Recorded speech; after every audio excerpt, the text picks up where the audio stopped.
friends, welcome again. Friends, hello, hello friends. आप हो ना क्लास में? जी हाँ, बिल्कुल है. Okay friends, welcome again. So friends, अब तक हम काफ़ी कुछ पढ़ चुके थे अपने लास्ट क्लास में. जैसे कि हमने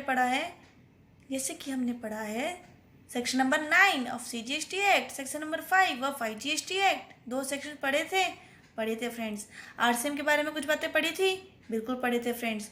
अब हम RCM में सर्विसेज के बारे में पढ़ेंगे, कुछ सर्विसेज की कैटेगरीज के बारे में पढ़ेंगे. हमने कल गुड्स पढ़े थे फ्रेंड्स. आज हमने कलर चेंज किया है, कुछ तो चेंज होना ही चाहिए.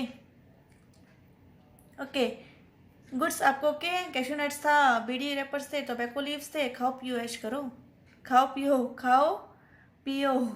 लॉटरी ऐश करना है फ्रेंड्स, ठीक है फ्रेंड्स. सिल्क यान व्हीकल, ठीक है फ्रेंड्स. ओके, खाओ पियो ऐश करो.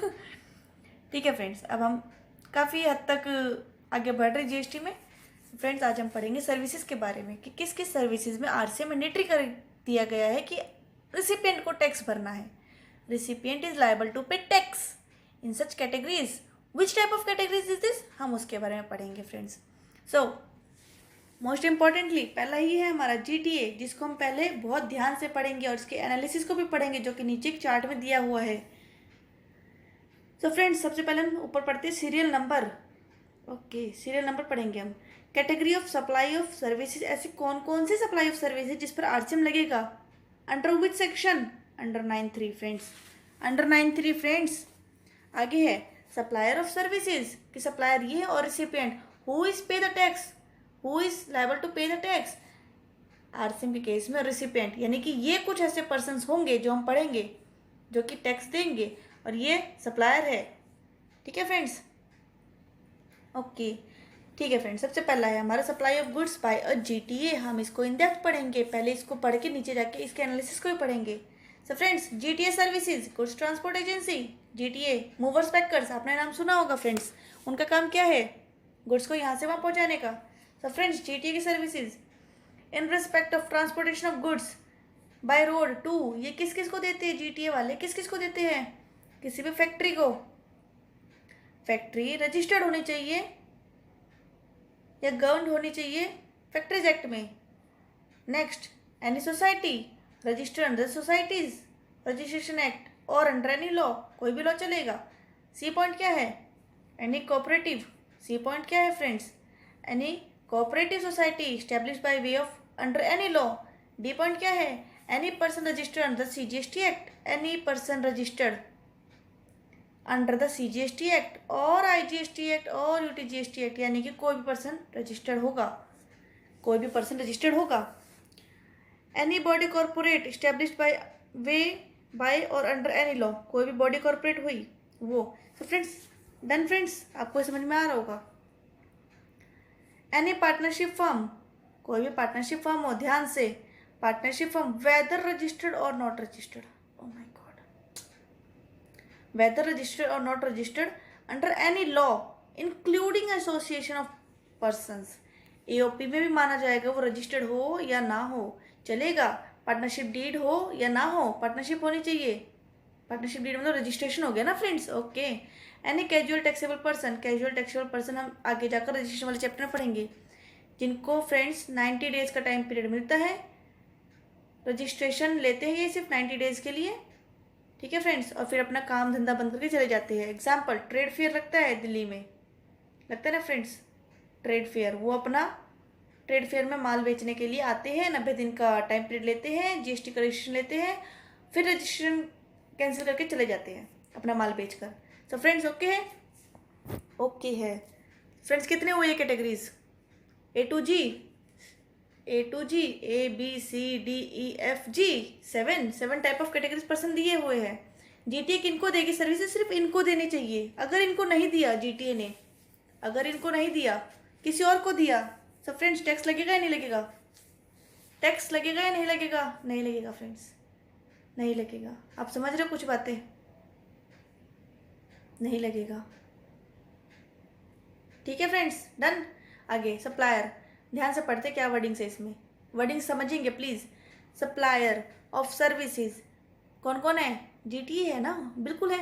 GTA GTA who has not paid CGST at the 12%. Oh my God, क्या बातें बोल रही है मम्मी, परेशान कर रहे हैं फ्रेंड्स, बहुत परेशान कर रहे हैं।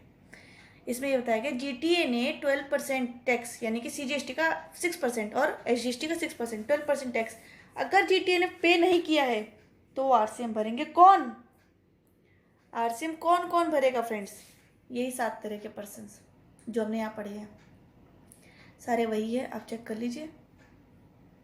इनको RCM पे करना है फ्रेंड्स, इनको RCM पे करना है, ठीक है फ्रेंड्स। इन्हीं को हम लोग स्पेसिफाइड रिसिपेंट बोलेंगे। किस केस में? GTA के केस में। आपको समझ में आ रहा होगा फ्रेंड्स, डन है फ्रेंड्स। क्या पढ़ा हमने? हम पढ़ते एक बार, और हमने लैंग्वेज क्या पढ़ी ध्यान से। अगर हम एक्ट में जाएंगे तो GTA में 2 सेक्शंस होते हैं, 5% और 12%। RCM में आएगा तो वो 5% में आएगा, अदरवाइज वो 12% में आएगा। मैं टोटल टैक्स के बारे में बात कर रही हूँ फ्रेंड्स, CGST के बारे में नहीं, टोटल टैक्स C और S, ठीक है फ्रेंड्स। थोड़ा सा ध्यान से पढ़ते हैं हम। GTA ने सर्विसेज दी, किसको दी? स्पेसिफाइड को। अगर तो इसने 12% लगा कर दिया है तो ओके है, अगर तो इसने 12% लगा कर दिया तो RCM नहीं लगेगा। अगर तो रेट नहीं लगा कर दिया है, मतलब FCM में नहीं दिया है, तो फिर इसको देना पड़ेगा 5% RCM। I got my point? आपको समझ में आया? आपको समझ में आया नहीं आया फ्रेंड्स? समझ में आया? आ गया फ्रेंड्स। हम इसको इन डेप्थ पढ़ेंगे, लेकिन एक लाइन अभी रह गई है, हम उसको पढ़ेंगे पहले। However RCM shall not apply. अच्छा जी, not apply. RCM shall not apply to services provided by a GTA by way of transportation of goods in goods carriage by road to। अब GTA ने किसको सर्विसेज दी है? To a department, establishment of the central government, state government और union territory. मतलब government के बारे में बात की गई है, किसी लोकल अथॉरिटी को दिया है या फिर गवर्नमेंटल बॉडी एजेंसीज को, which has taken registration under the CGST Act only for the purpose of deducting tax under section 51। अब हम 51 पढ़ेंगे तो GST में TDS का कॉन्सेप्ट भी है, जैसे इनकम टैक्स में होता है, ठीक है फ्रेंड्स। रेट है 2%, ठीक है फ्रेंड्स। तो and not for making a taxable supply of goods और सर्विसेज। इसको बहुत ध्यान से पढ़िएंगे, मैं ध्यान से पढ़ती हूँ, समझिएंगे चीज़ों को ना, मैं लिख भी देती हूँ, नोट कर देती हूँ। GTA ने सर्विसेज दी है, किसको दी है? गवर्नमेंट को, ठीक है फ्रेंड्स। GTA की सर्विसेज गवर्नमेंट को दी है। सो फ्रेंड्स RCM लगेगा या नहीं लगेगा? पहली बात, पहले पॉइंट है इसमें, ये गवर्नमेंट जो है वो रजिस्टर्ड होगी ओनली फॉर डिडक्टिंग TDS। कुछ गवर्नमेंटल बॉडी सिर्फ TDS डिडक्ट करने के लिए, TDS ही डिडक्ट करने के लिए रजिस्ट्रेशन लेती है, तो उस केस में RCM नहीं लगेगा। दूसरा पॉइंट, अगर तो वो नॉर्मल रजिस्ट्रेशन है, रेगुलर रजिस्ट्रेशन ले रखा उन्होंने, अगर तो वो रेगुलर रजिस्ट्रेशन है तो RCM लगेगा, और इस केस में RCM नहीं लगेगा। आपको बात समझ में आई फ्रेंड्स? आप समझिए दोनों में अंतर क्या है, आप प्लीज़ समझेंगे, ठीक है फ्रेंड्स। दोनों में अंतर ये है कि ऊपर वाले में उसके पास टैक्स की लायबिलिटी पे करने के लिए, मतलब RCM में पे करने के लिए कोई भी रजिस्ट्रेशन ही नहीं है, गवर्नमेंट के पास रजिस्ट्रेशन नहीं है टैक्स पे करने के लिए। वो क्या करते हैं, सिर्फ दूसरों को जो पेमेंट करना होता है उसमें TDS काट के जमा करवाती है। TDS काटने के लिए उसके पास रजिस्ट्रेशन है। रजिस्ट्रेशन 2 तरह के होते हैं, GSTR 7 के लिए और R1 3B के लिए। तो इसके पास यहाँ पर GSTR 7 के लिए है, GSTR 7 के लिए है, R1 और 3B के लिए नहीं है फ्रेंड्स, R1 और 3B के लिए नहीं है। Got my point? R1 और 3B के लिए नहीं है रजिस्ट्रेशन, ओनली 7 के लिए है। तो अगर तो वो रेगुलर रजिस्ट्रेशन ले रखा है तो ठीक है, वो पे करेगा RCM, कोई दिक्कत वाली बात नहीं है। और अगर तो वो रेगुलर रजिस्ट्रेशन नहीं ले रखा है, सिर्फ TDS काटने के लिए, नॉर्मल रजिस्ट्रेशन नहीं है, सिर्फ सेक्शन 7 GSTR 7 के लिए ही रजिस्ट्रेशन ले रखा है उन्होंने, देन उसको RCM पे नहीं करना है। ओके फ्रेंड्स, आई होप आपको क्लियर हुआ होगा, आई होप डन है फ्रेंड्स। हम पहले अब GTO को एनालिसिस करेंगे, पहले GTO को अच्छी तरह से पढ़ेंगे, उसके बाद ही हम किसी और सर्विसेज के आगे बढ़ेंगे। हम पहले GTO को पढ़ते हैं फ्रेंड्स। ओके, कुछ पॉइंट्स और भी है जैसे बॉडी कॉर्पोरेट वगैरह। बॉडी कॉर्पोरेट क्या है, हमने पढ़ा था body corporate, include a company incorporate outside India.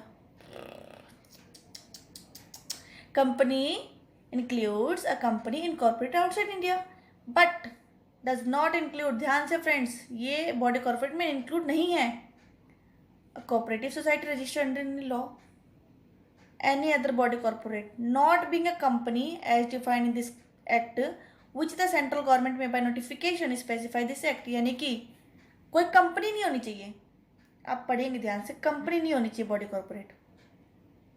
आप समझ रहे हैं, मतलब body corporate company, body corporate में क्या इंक्लूड नहीं है, कंपनी नहीं है,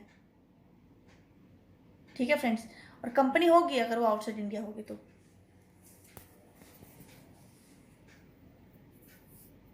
सो फ्रेंड्स ओके है, ओके है, एक दो डेफिनेशंस पढ़ लिए हमने, बाकी हम पढ़ते जाएंगे, कोई इशू नहीं है।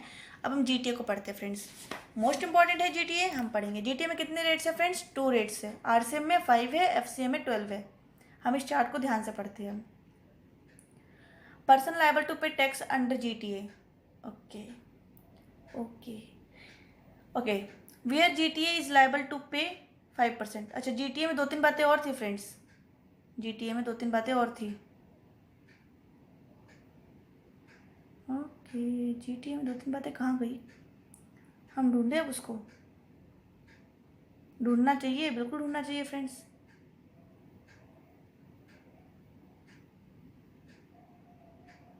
मिली तो नहीं, चलिए ढूंढते हैं फ्रेंड्स, मिलेगी, पक्का मिलेगी।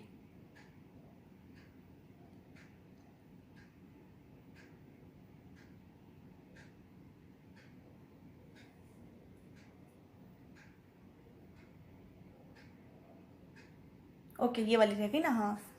Person liable to pay GST on GTA services, ध्यान से पढ़ते हैं हम, वर्डिंग से पढ़ते हैं। सबसे पहले GTA को 2 ऑप्शन दिए कि भाई 5% पे टैक्स लगाए या फिर 12% पे टैक्स लगाए। उनके पास 2 ऑप्शन है प्रोवाइडेड है, वो 5% लगा सकते हैं, GTA खुद भी लगा सकते हैं 5%, अदरवाइज RCM का रेट है 5%। Provided that GTA has not taken any ITC on goods and services and used in supplying GTA services. ऐसा क्या बताना चाह रहा है ये फ्रेंड्स, 5% टैक्स वो लगा सकते हैं, 5% टैक्स वो लगा सकते हैं, लेकिन उनको ITC नहीं मिलेगा, उनको ITC नहीं मिलेगा। और GTA का सबसे बड़ा ITC क्या है फ्रेंड्स, GTA को सबसे बड़ा ITC किसका मिलता है, किसका मिलता है फ्रेंड्स, ट्रक्स का मोटा ITC होता है फ्रेंड्स, अप्रोक्स 2 लाख होता है ITC। तो फ्रेंड्स अगर वो 5% टैक्स लगाएंगे तो क्या ट्रक्स का ITC मिलेगा, बिल्कुल भी नहीं मिलेगा। ट्रक्स का ITC नहीं मिलेगा तो ये 2 लाख उनके पॉकेट से गया। तो फ्रेंड्स कोशिश करते हैं वो लोग कि हम 12% लगाए, FCM में टैक्स थे, यानी कि FCM में टैक्स का मतलब क्या हो गया, वो रिसिपेंट से टैक्स कलेक्ट करेंगे, अपना ITC यूज़ करेंगे, बचा हुआ डिपार्टमेंट को जमा करवाएंगे। सब फ्रेंड्स उनका 2 लाख का फ़ायदा हो गया। 12% रेट है, वे GTA opt to pay GST at the said rate on all such services of GTA supplied by it. In this case, there is no restriction on availing ITC on goods or services used in supplying GTA. Okay. Where GST is payable at 5%. अगर हम GST 5% पे कर रहे हैं तो क्या situation है। Recipient, आपको पता है रिसिपिएंट कौन से, specified recipient. Recipient is one of the specified recipient. कौन सी कैटेगरी, 7 तरह की कैटेगरी, पार्टनरशिप रजिस्टर्ड हो या ना हो, पर्सन जो रजिस्टर्ड है GST एक्ट में, कंपनी वगैरह फैक्ट्री एक्ट में जो रजिस्टर्ड है, ठीक है फ्रेंड्स, वो RCM पे करेंगे। Where GST is payable 5%, specified recipient, reverse charge लगेगा। Person liable to pay GST is such recipient. यानी कि फ्रेंड्स आप समझिए चीज़ों को, आप प्लीज समझिए बोलना क्या चाह रहा है ये बोलना चाह रहा है कि अगर तो जीटीए ने 5% टैक्स लगाया है तो भी आरसीएम पे करना है।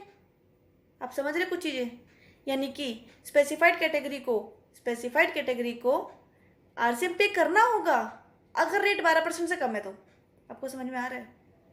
आप समझिए, जीटीए ने स्पेसिफाइड कैटेगरी मैं लेती हूँ, ठीक है जी, इनको सर्विसेज दी है, रेट क्या लगाया 5%, ठीक है जी। अब यहाँ पर आते हैं हम, अब यहाँ आते हैं। सो आरसीएम मैंडेटरी है, बिल्कुल है, इनको देना पड़ेगा आरसीएम। क्यों देना पड़ेगा? Just because of this point कि जीटीए ने 5% लगाया टैक्स, आरसीएम मैंडेटरी है, यानी कि 12% लगाता तो क्या आरसीएम देना पड़ता? नहीं देना पड़ता। अब हम इसी चीज़ को आगे पढ़ते हैं, यहाँ आते हैं हम इस वाले पॉइंट्स पे। Where GST is payable at the rate 12%। कौन पे कर रहा है? जीटीए पे कर रहा है। रिसिपेंट कौन सा? स्पेसिफाइड। ठीक है फ्रेंड्स, आगे बढ़ते हैं हम। फॉरवर्ड चार्ज में टैक्स लगेगा और पर्सन लाइबल टू पे जीएसटी इज जीटीए को ही देना है बस। सो फ्रेंड्स, अगर मैं 7 कैटेगरी में से एक में फॉल करूँ तो मैं क्या बोलूँगी, मैं क्या सोचूंगी फ्रेंड्स? मैं कौन सी कैटेगरी में जाना चाहूँगी? मैं चाहूँगी जीटीए 12% लगाए ताकि मुझे इसका आईटीसी मिले, मुझे इसका आईटीसी मिलेगा। फ्रेंड्स 5% मुझे आईटीसी नहीं मिलेगा, आप समझिएंगे प्लीज़। 5% मुझे आईटीसी नहीं मिलेगा, 5% मुझे आईटीसी नहीं मिलेगा फ्रेंड्स। नोटिफिकेशन में लिखा हुआ ये एक पॉइंट, ठीक है फ्रेंड्स, काफ़ी डिस्कशन हुआ इसके ऊपर। सो 5% लगाया है वो मुझे मिलेगा नहीं, और 5% मेरे पॉकेट से आरसीएम के नंबर नाम का जाएगा, क्योंकि आरसीएम मैंडेटरी है। आरसीएम मैंडेटरी है मेरे केस में, आरसीएम मैंडेटरी। फ्रेंड्स मैं 7 स्पेसिफाइड कैटेगरी में हूँ, मेरे केस में आरसीएम मैंडेटरी है। डन है फ्रेंड्स? बिल्कुल डन है। सो अगर तो जीटीए 5% देगा तो मुझे दोहरी मार है, मुझे आरसीएम तो पे करना पड़ेगा। अगर एफसीए में देगा तो मुझे पे नहीं करना, मैं इसका आईटीसी लेकर निकलती बनूंगी फ्रेंड्स, मैं इसका आईटीसी लेकर निकल जाऊंगी। आगे हम पढ़ते हैं, इसमें पॉइंट्स है। Recipient is other than specified category, यानी कि मैं 7 से बाहर हूँ तो क्या होगा? जीएसटी नहीं लगेगा मुझ पर जीएसटी नहीं लगेगा। Exempt from GST.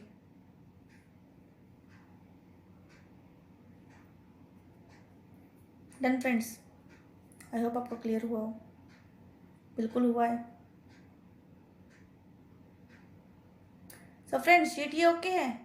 जीटीए में क्रक्स क्या निकला है? 2 रेट है, 5% 12%, 5% या 12%। अब 5% में क्या बताया गया फ्रेंड्स? 5% बताया गया है कि अगर तो स्पेसिफाइड कैटेगरी में हम फॉल कर रहे हैं, यानी कि मैं अगर स्पेसिफाइड कैटेगरी में फॉल कर रही हूँ, जीटीए मुझे सर्विसेज दे रहा है, वो 5% लगा रहा है, तो मुझे आरसीएम पे करना है, बिल्कुल करना है। आउट ऑफ पॉकेट पैसे देने हैं, बिल्कुल देने हैं। अगर तो 12% लगा रहा है तो क्या मुझे देने? मुझे नहीं देने फ्रेंड्स। डन है friends? Okay. Next, services specified by an individual advocate. Okay, advocate friends बहुत चालाक होते हैं, केस कितनी बारीकी देखते ना। उन्होंने सर्विस टैक्स भी नहीं लगने दिया था, पता है आपको? सर्विस टैक्स जब आया था, इन्होंने सर्विस टैक्स अपने ऊपर लगने नहीं दिया था। इन्होंने कहा था हम कारोबार करें, सर्विस टैक्स लगवाए अपने ऊपर, सीए को फीस नहीं देंगे हम लोग। अब सीए के ऊपर मैंडेटरी कर दो भाई, कंपनी बिजनेस के ऊपर मैंडेटरी कर दो, हम नहीं देंगे पैसे, हम अपॉइंट नहीं करेंगे CA. So, services supplied by an individual advocate including a senior advocate or a firm of advocate by way of legal services. Friends, wordings देखिएंगे प्लीज। लीगल सर्विसेज डायरेक्टली और इनडायरेक्टली, चाहे वो डायरेक्टली दे चाहे indirectly they. और legal services क्या है? Any service provided in relation to advice हो, कोई भी कंसल्टेंसी हो या असिस्टेंस हो in any branch of law in any manner, and includes representational services, किसी को रिप्रेजेंट भी कर रहे हैं बिफोर एनी कोर्ट, ट्रिब्यूनल और अथॉरिटी, एडवोकेट्स सारी है। ठीक है फ्रेंड्स, तो कौन देगा टैक्स? बिजनेस एंटिटी देगी, located in the taxable territory. Limit हम आगे जाके देखेंगे, काफ़ी लिमिट वगैरह है इसमें, एग्जाम्पशन वाली चैप्टर में जाकर लिमिट पढ़ेंगे। 10 लाख 20 लाख लिमिट है। सो फ्रेंड्स आपको क्लियर हुआ? एडवोकेट की सर्विसेज है, एडवोकेट सर्विसेज दे रहे हैं, किसको दे रहे हैं? बिजनेस एंटिटी को। वर्डिंग ध्यान से देखेंगे तो आरसीएम लगेगा, खत्म बात।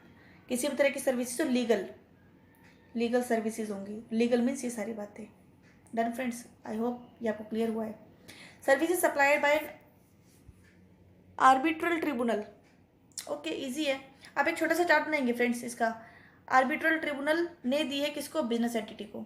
सो फ्रेंड्स बहुत इजी है। आर्बिट्रल ट्रिब्यूनल ने किसको दी है? बिजनेस एंटिटी को। आरसीएम लग जाएगा, खत्म। Services provided by way of sponsorship to any body corporate, कोई भी बॉडी कॉर्पोरेट को दी हो फ्रेंड्स, और a partnership firm, so that body corporate and partnership firm in a taxable territory liable to pay RCM. so friends, I hope आपको clear हुए होंगे। 4 points पढ़े अभी हमने, 4 पॉइंट्स बताइए फ्रेंड्स। एक जीटीए था, एडवोकेट था, ट्रिब्यूनल था, sponsorship. Done friends, okay. Services supplied by central government, state government, union territory और लोकल अथॉरिटी। मतलब गवर्नमेंट कोई भी सर्विसेज देगी किसको? बिजनेस एंटिटी को, तो उस पर आरसीएम लगेगा।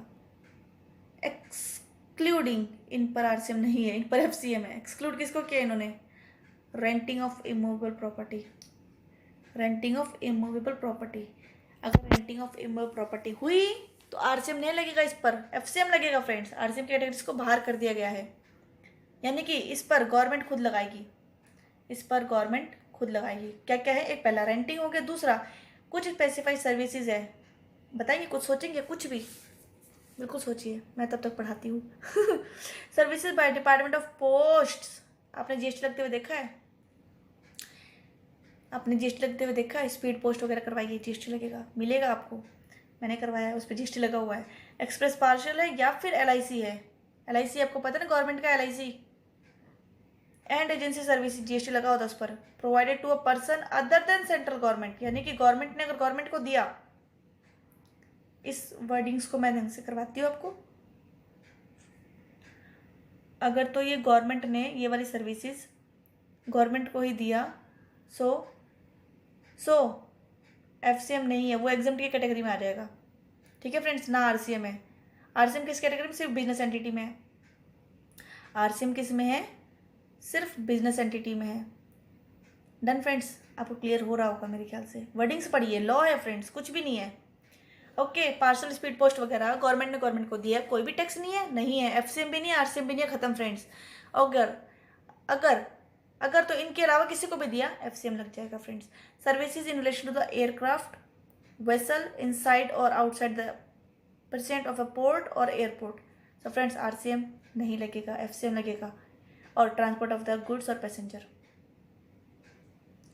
Tickets, Haryana roadways, Delhi roadways, TTC में लिखा था इंक्लूडिंग टैक्सेस, पढ़ा है आपने? इंक्लूडिंग टैक्सेस का मतलब जीएसटी उसमें ऐड है।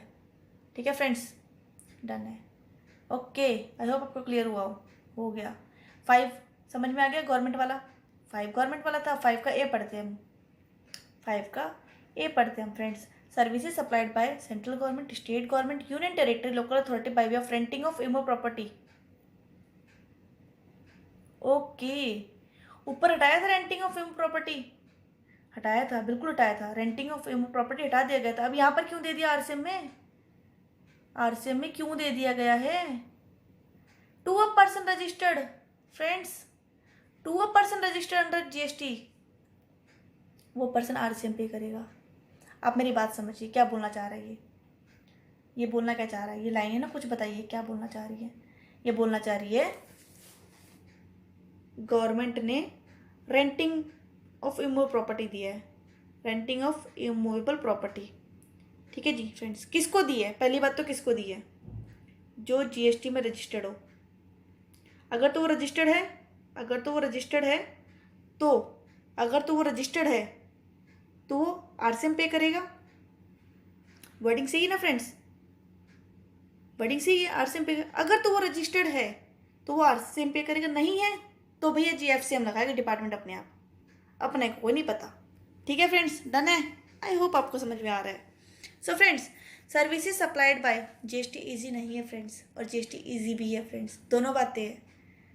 आप उसको समझेंगे तो वो इजी लगेगी, नहीं समझेंगे, बोर होके पढ़ेंगे तो वो टफ पे टफ लगेगी आपको। लॉ की लैंग्वेज है, ध्यान से पढ़िएगा। सो फ्रेंड्स, अलग अलग सिचुएशन में, अलग अलग केसेस में क्वेश्चन आ सकते हैं अलग अलग। Services supplied by any person by way of transfer of development right और floor space index including additional FSI for construction of a project, इसमें कंस्ट्रक्शन के बारे में बताया गया है। बाय अ promoter. So friends, supply services by any person by way of transfer of development right, उसने ट्रांसफर कर दिया। ठीक है फ्रेंड्स, ये आपको समझ में आएगा तब। आप समझिए प्लीज़। मेरे पास कोई लैंड है फ्रेंड्स, मेरे पास कोई लैंड है, मैंने उसको बोला है, जो कंस्ट्रक्टर है, प्रोमोटर है अपने बिजनेस का, मैंने उसको बोला भाई मेरी लैंड ले लो, इस पर आप 24 मंजिल की बिल्डिंग बनाएंगे, उसमें से 3 फ्लोर मुझे दे दीजिएंगे, बाकी सारा आपको जितना बेचना बेच लीजिए, लैंड मेरा है। मैंने उसको राइट दे दिया, डेवलपमेंट राइट दे दिया। ठीक है फ्रेंड्स, और मैंने उससे क्या लिया है, मैंने उससे लिया है फ्री स्पेस इंडेक्स, मतलब मैंने अपना कुछ एरिया मांग लिया उसमें। सो फ्रेंड्स, इसमें कौन पे करेगा? प्रोमोटर टैक्स पे करेगा आरसीएम के अंदर, प्रोमोटर टैक्स पे करेगा फ्रेंड्स। आप बताएंगे पर प्रोमोटर टैक्स क्यों पे करेगा?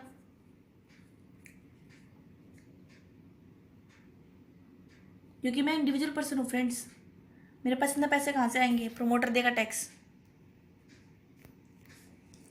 आगे, long term lease of land 30 year और more by any person against consideration in the full form of upfront amount called as premium, सलामी जो हम देते हैं, and of periodic rent for construction of a project by a promoter, तो promoter पे tax pay करेगा। Done है friends.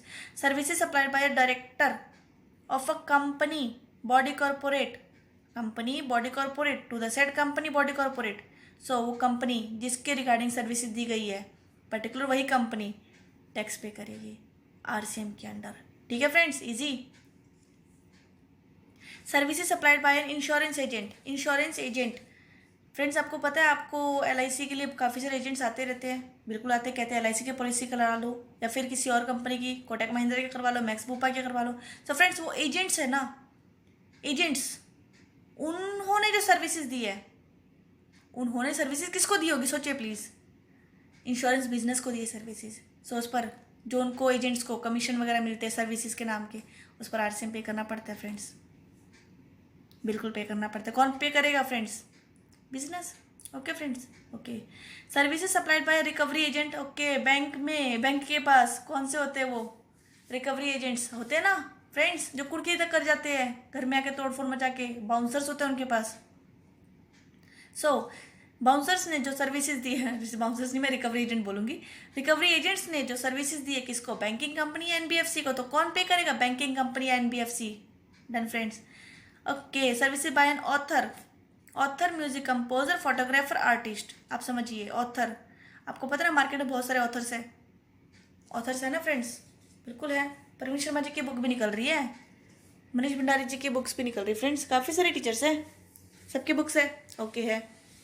Music composer Himesh Reshammiya ji, photographer भी है, आर्टिस्ट एमएफ हुसैन लगा लीजिए फ्रेंड्स, और the like by way of transfer of permitting the use और enjoyment of a copyright covered. So friends, ये किसको देते हैं? अगर ऑथर है तो पब्लिशर को देगा सर्विसेज, म्यूजिक कंपोजर है तो म्यूजिक कंपनी को देगा, और अगर आर्टिस्ट है तो वो प्रोड्यूसर को देगा, और द लाइक। सो फ्रेंड्स, कौन आरसीएम पे करेगा? वो छोटे छोटे बंदे नहीं है, बड़े बड़े बंदे, म्यूजिक कंपनी, प्रोड्यूसर और पब्लिशर। ठीक है friends, okay. Supply of services by the member of overseeing committee to RBI, overseeing committee ने आरबीआई को सर्विसेज दी है तो आरबीआई टैक्स पे करेगी friends, okay. Services supplied by direct selling agent other than a body corporate और LLP to, किसको दिए इन्होंने? टू बैंक या एनबीएफसी को, तो बैंक या एनबीएफसी देंगे। डन है फ्रेंड्स, डन है। Services provided by business facilitator to the banking company, okay, business facilitator to the banking company. Friends, इसका छोटा सा चार्ट बहुत प्यारा बनेगा, आप उस चीज़ को इस तरह से बना दीजिए, बिजनेस फैसिलिटेटर दे रही, किसको दे रही है? बैंकिंग कंपनी को। सो आरसीएम पे होगा, खत्म। Services provide by an agent of business correspondent to business correspondent, किसी बिजनेस कॉरेस्पॉन्डेंट का एजेंट अपने ही बिजनेस कॉरेस्पॉन्डेंट को सर्विसेज दे रहा है तो बिजनेस कॉरेस्पॉन्डेंट टैक्सेबल हो जाएगा, आरसीएम पे करेगा। ठीक है friends, okay. Security services friends, security services आप इसे समझिए, सिक्योरिटी सर्विसेज फ्रेंड्स, इसमें लेबर कॉन्ट्रैक्ट नहीं है, ध्यान से। Security services, services provided by way of supply of security personal provided to a registered person, किसको दे रहे हैं? वो रजिस्टर्ड पर्सन को दे रहे हैं, रजिस्टर्ड पर्सन को दे रहे हैं। However nothing contain in this entry shall apply to, आप समझिए प्लीज फ्रेंड्स। रजिस्टर्ड पर्सन को सिक्योरिटी सर्विसेज दे रही है। ठीक है फ्रेंड्स, इसमें देने वाली कंपनी कौन सी friends? Any person other than a body corporate, other than a body corporate. Body corporate में कौन कौन से इंक्लूड थे? फॉरेन कंपनी थे, इंडियन कंपनी थी फ्रेंड्स। अगर तो इंडियन कंपनी ने सर्विसेज दी है तो आरसीएम लगेगा, नहीं लगेगा? अदरवाइज आरसीएम लगेगा। आरसीएम किस केस में और नहीं लगेगा? आरसीएम किस केस में और लगेगा? Nothing contain this entry shall apply to किस किस को नहीं लगेगा फ्रेंड्स? अ डिपार्टमेंट ऑफ और establishment of the central government और स्टेट गवर्नमेंट यूटी। समझने की कोशिश करते हैं, समझिए पहले। सिक्योरिटी सर्विसेज है provided to a registered person, registered person को दे रहे हैं हम लोग। हावेवर अगर ये रजिस्टर्ड है तो आरसीएम नहीं लगेगा फ्रेंड्स, वरना रजिस्टर्ड पर्सन ठीक है फ्रेंड्स को टैक्स देना है। सो फ्रेंड्स किस किस पर अप्लाई नहीं होगा? लोकल अथॉरिटी पर नहीं होगा, गवर्नमेंट वाली एजेंसीज पर नहीं होगा। ठीक है फ्रेंड्स, ओके। और registered person paying tax under composition scheme. आप बोलोगे रजिस्टर्ड पर्सन तो है ही, लेकिन वो कंपोजिशन स्कीम में। ठीक है फ्रेंड्स, सो इस केस में क्या होगा? इस केस में एफसीएम लगेगा। नीचे वाले केसेस में लगेंगे या नहीं फ्रेंड्स? लगेगा। सो आपको समझ में आए होंगे काफ़ी सर्विसेज। यस, मैं कोशिश करूँगी नेक्स्ट क्लास में आपको इसका चार्ट एक बनाकर, प्यारा सा चार्ट बनाकर डिस्क्रिप्शन में डाल दूँगी। ठीक है फ्रेंड्स, ओके। कोशिश करेंगे आप खुद बनाएं हर चीज़, कॉपी पेस्ट अच्छी नहीं लगती। ऊपर वाली सारी बातें सीजीएसटी एक्ट के बारे में थी, अब नीचे वाली सर्विसेज किसकी होंगी? आईजीएसटी। सो फ्रेंड्स पहला point, any service supplied by any person who is located in a non taxable territory. Okay, any service supplied by any person who is located, यानी कि सर्विस कौन दे रहा है, किसको दे रहा है?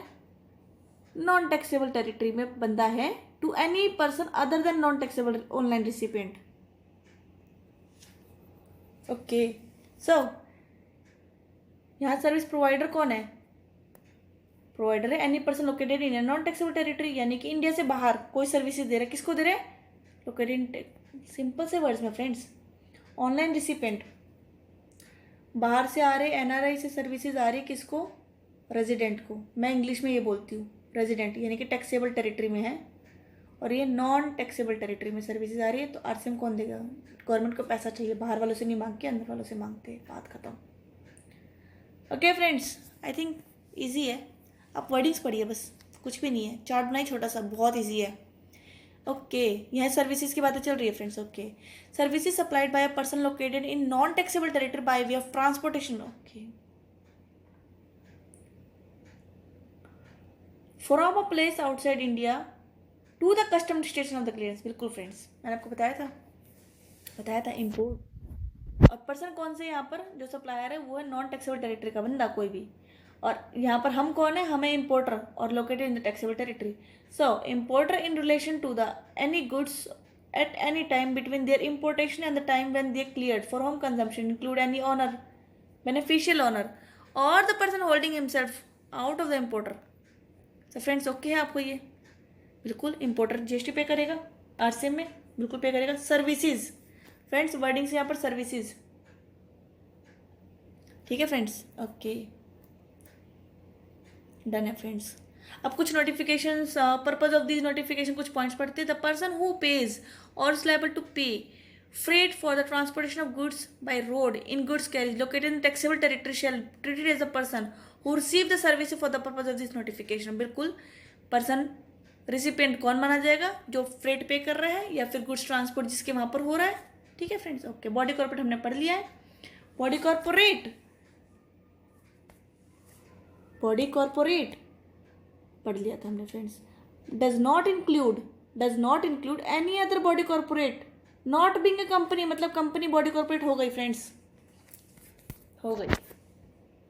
The business entity located in taxable territory who is litigant, applicant or petitioner as the case may be shall be treated as a person who receives the legal services for the purpose of this notification. legal services थी friends, advocate में legal services थी, बिल्कुल थी। ठीक है friends, the words and expression used and not defined in this notification shall defined in the central goods and services tax act या फिर IGST act या फिर UTGST act shall have the same meaning जो कि act में बताया गया है। LLP कौन से होते हैं? जो LLP एक्ट में रजिस्टर्ड होते हैं। इंश्योरेंस एजेंट जो इंश्योरेंस एजेंसी ले रखते हैं यार, एजेंट लाइसेंस होते हैं उनके पास। ठीक है फ्रेंड्स, ओके है। चलो पढ़ लेते हैं insurance agent. Insurance agent means an insurance agent licensed under section 42 of the insurance act 1938 who receives agrees to receive the payment by way of commission, उनको कमीशन मिलता है या फिर कोई remuneration in consideration of his soliciting और procuring insurance business including business relating to the continuous renewal or revival of the policies. Okay friends, renting of immovable property means allowing, permitting, granting. Okay friends,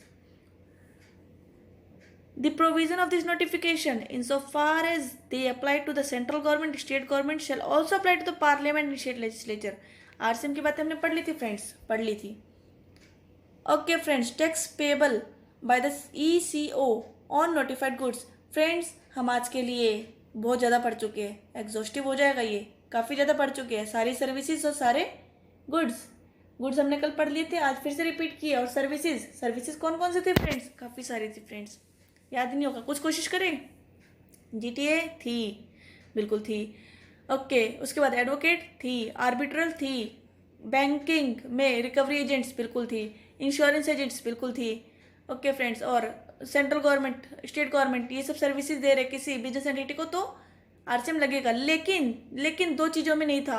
पहला point क्या था? Renting of immovable property, जो कि business entity को दोगे तो FCM लगेगा। दूसरे में 3 बातें थी फ्रेंड्स, कौन कौन सी थी? कोशिश। दूसरे में 3 बातें, पहला स्पीड पोस्ट वगैरह, लेकिन गवर्नमेंट टू गवर्नमेंट देंगे तो ना FCM है ना RCM है। ठीक है जी, बिल्कुल। दूसरा पॉइंट क्या था? वेसल वाली बातें, एयरपोर्ट। ठीक है फ्रेंड्स, ओके, इन पे भी लगेगा कौन सा? FCM। और थर्ड पॉइंट क्या था? गुड्स पैसेंजर, बस के टिकट, DTC मैंने बताया आपको, हरियाणा रोडवेज, बिल्कुल ठीक है फ्रेंड्स। कुछ और, रेंटिंग ऑफ इम प्रॉपर्टी अगर रजिस्टर्ड पर्सन को दिया जो GST में रजिस्टर है तो FCM लगेगा फ्रेंड्स। FCM लगेगा सीरियसली? हाँ या ना? नहीं, RCM लगेगा। अगर तो रजिस्टर्ड पर्सन